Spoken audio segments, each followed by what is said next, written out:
Hello everyone, today is a big video. Why is that?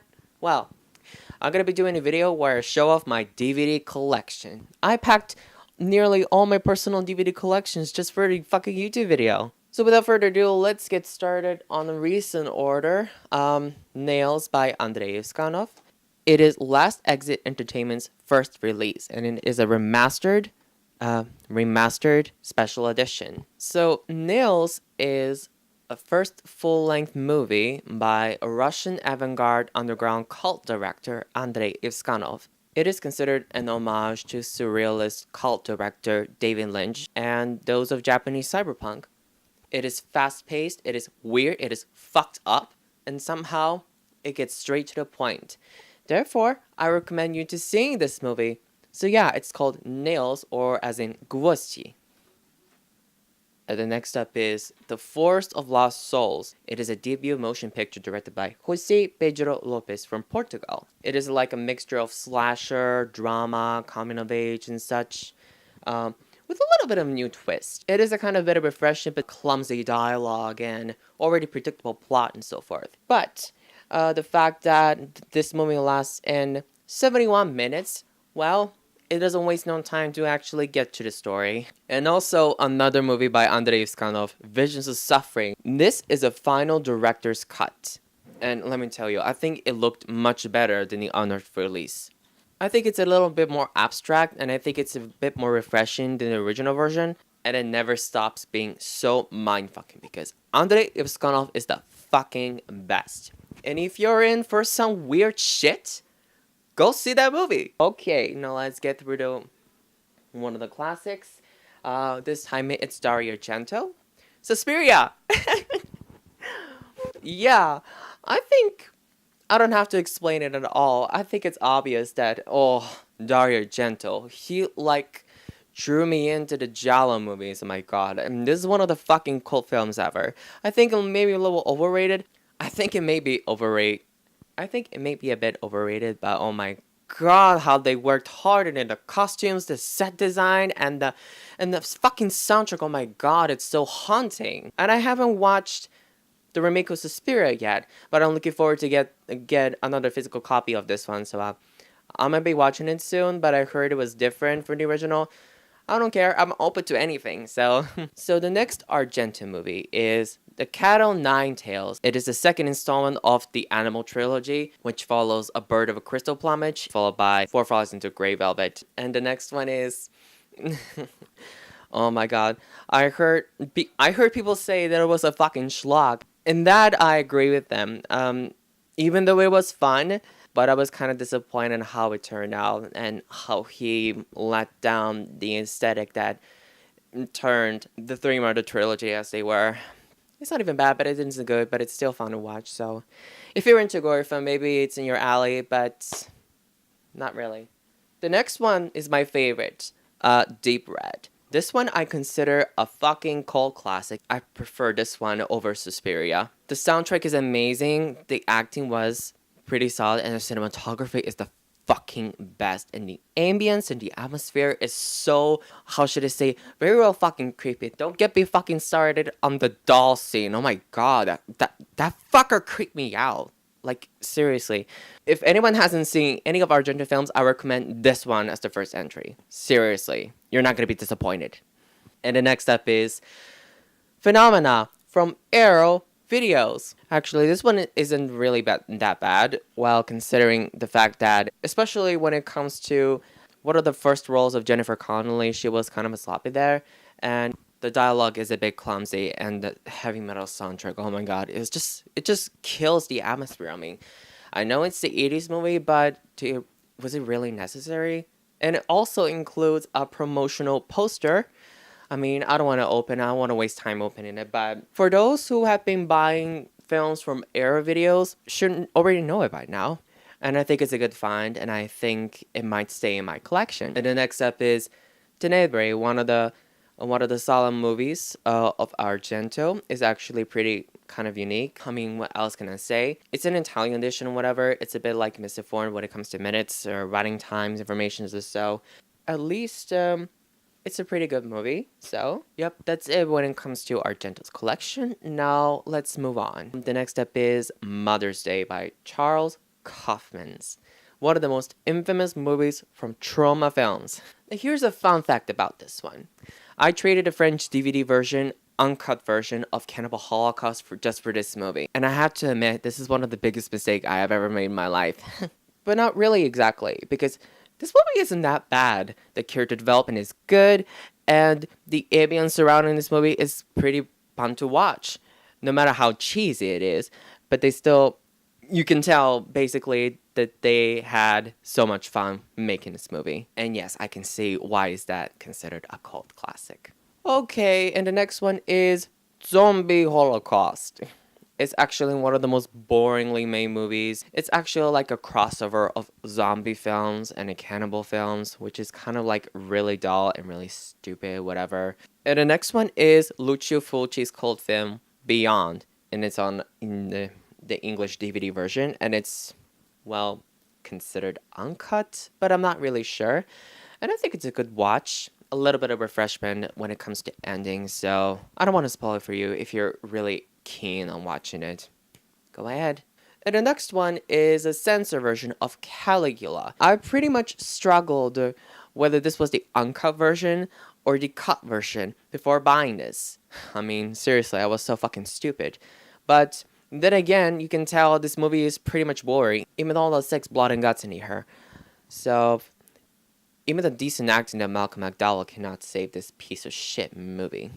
And also, another cult classic, Black Christmas. It's actually a really good movie, and it's really creepy to be exact. And it's really one of the first slasher movies to ever come out of Canada in the 70s. But when it comes to like remake, I think remake is a bit dumb, you know? It's also laden with cliches, but it has some nice cinematography, you know?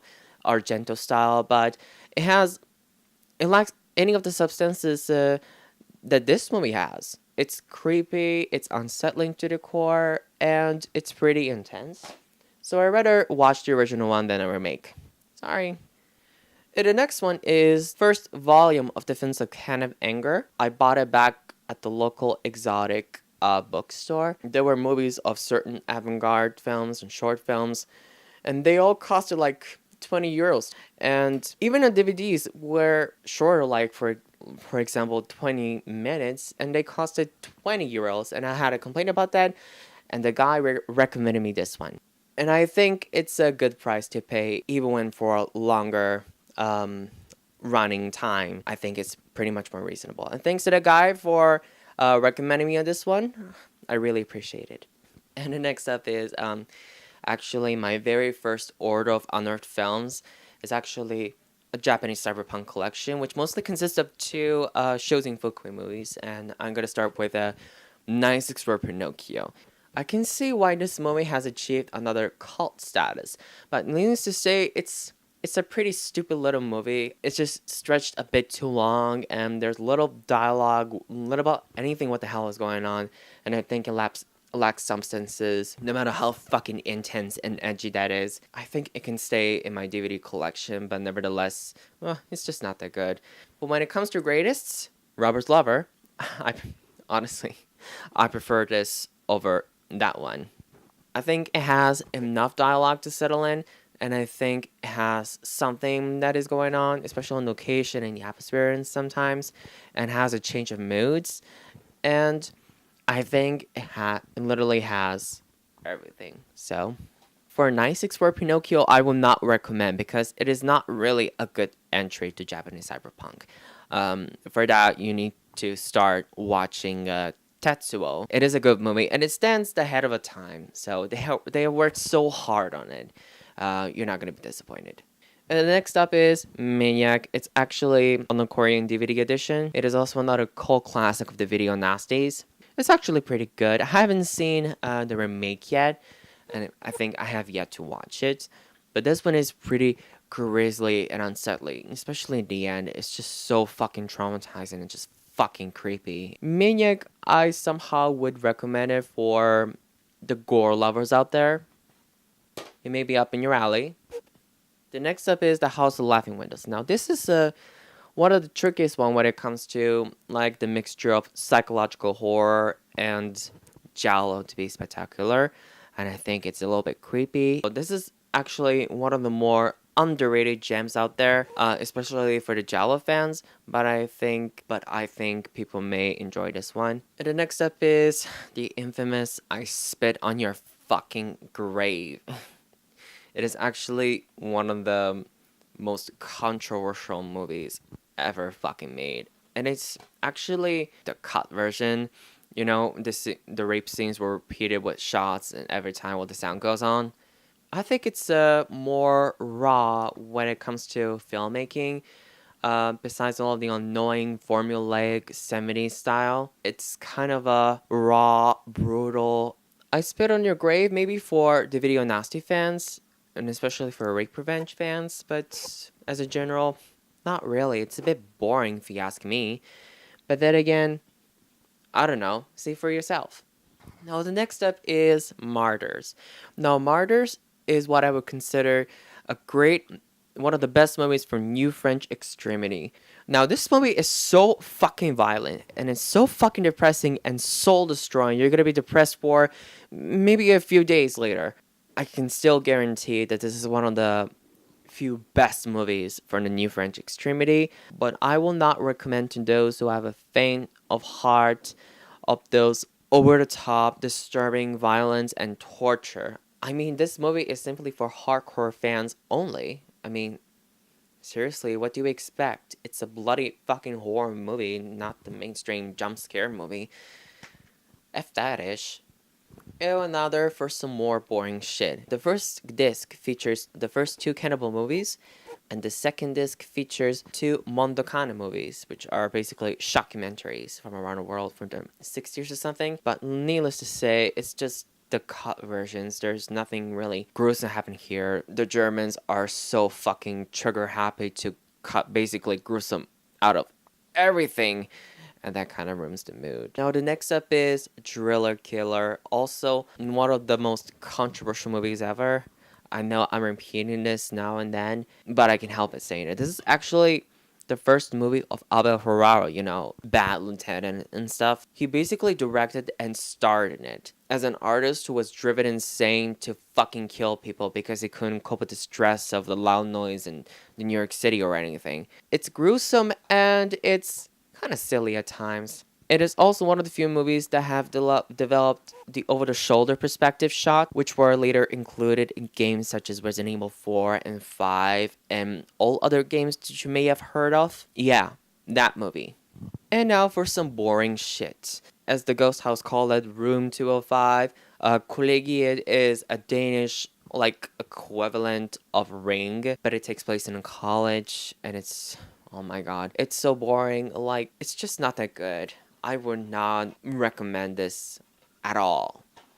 Now, another movie from New French Extremity, Haute Tension. I know that a lot of you people have already heard of this movie. It's Alexandre Aja's movie, and the idea of it and the concept of it is good, but the ending is not that good. So, I don't think I will recommend this to you, and I cannot stop you from watching it. It's good. The ending is not good, but you can still watch it. I can't stop you. Do what you want. And now for something good. Urotsukidoji, The Legend of the Overfiend, and The Legend of the Demon Womb. It's actually just two OVAs which are cut and tied together as a movie, just for a manga edition or something. And this is one of the most popular movies to ever coin the tentacle rape movement in the hentai movies. Seriously. I don't think you will get most of the plot points from the cut version as you will do in original OVA, 3 OVA episodes, but I think it will be worth it if you like an over-the-top, gory 80s anime. You can watch in this one. And honestly, I would prefer it over Violence Jack. That series is fucking terrible.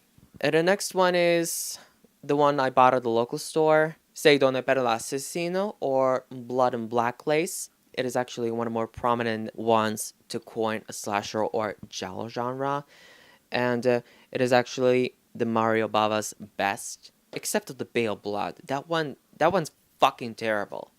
And come to think of it, this movie is actually much better than A Bay of Blood. Well, why? The set design, the ambience, the atmosphere. I mean, you know it. It's really pretty and fucking eerie. What else do we expect? Alright, the next set of DVDs we're going to show are a few movies of Cosmotropia d'Exam. The first one is Diabolique.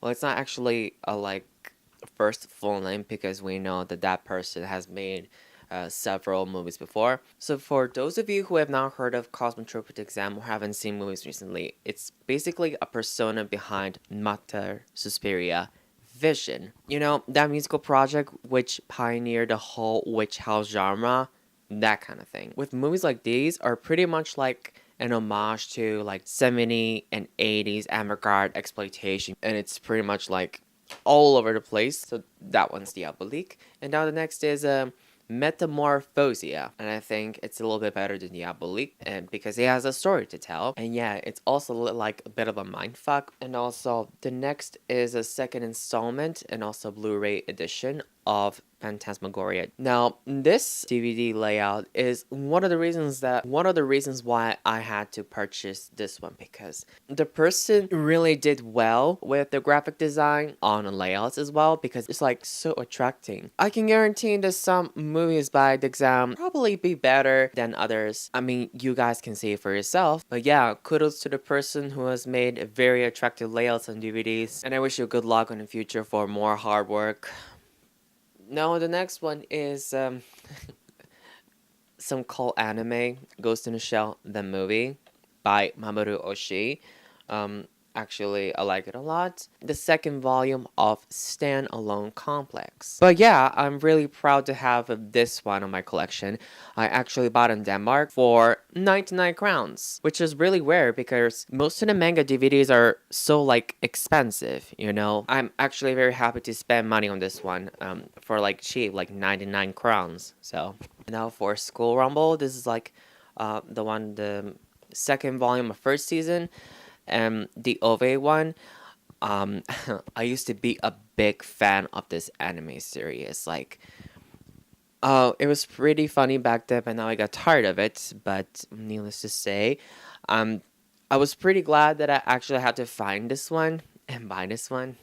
So, it's actually really cute, and it kind of stays in my heart. Well, speaking of the anime, the next one is a complete box set of Paranoid Agent, a great TV series of Satoshi Kon. It's basically about a mysterious ghost known as the Bat Boy, or Shonen Bat, beats people out of their own problems. I know it's a bit silly, but when you get deeply involved with the story, you might realize that it's actually good, and a little bit of a mindfuck, so be patient. And of course, when we get to Satoshi Kon, final movie Paprika, unfortunately, my least favorite. I know it is another kind of mindfuck, but it's not as perfect as Perfect Blue. Now for some good things of Andrei Tarkovsky. Nostalgia. Andrei Tarkovsky is one of my favorite directors ever. And this movie is one of my favorites, especially The Mirror, Stalker. I mean, may he be missed. May the legend of his filmmaking lives on. Speaking of which, here's Clockwork Orange of Stanley Kubrick. And it's definitely one of my favorite movies. The movie was so controversial and so fucking dark that it had to be censored on several countries, even though the movie was good. But then again, it stands in its own time, and it's pretty much fucking bizarre and pretty funny if you ask me. Even though the movie's content is more toned down than the novel version. The novel version is pretty fucked up. And now onto some greedy shit. The Texas Chainsaw Massacre, the original from the 70s. It was made under a low budget. Even though there is a minimal violence depicted in this film, it is still considered as one of the scariest and the most fucked up movies out there. But the cinematography is so fucking gritty and pretty fucked up. Kind of sets on the realistic tone of the film. So yeah, definitely a cult classic. And now onto some boring shit. I know, people. A video game adaptation of Silent Hill. The sequel kind of sucked balls, unfortunately, but this one isn't really that bad. It's just predictable because it's based on the first part of the series. The special effects were good, the atmosphere was good, the direction was good, the plot could be better, the acting was okay, and the score was pretty okay. So I guess it's not bad, but it wasn't that good to begin with because the plot was still lacking. It's way too predictable at times. I cannot stop anyone watching the first Silent Hill movie. Just avoid that sequel, okay? And now on to some way bit more stupid shit.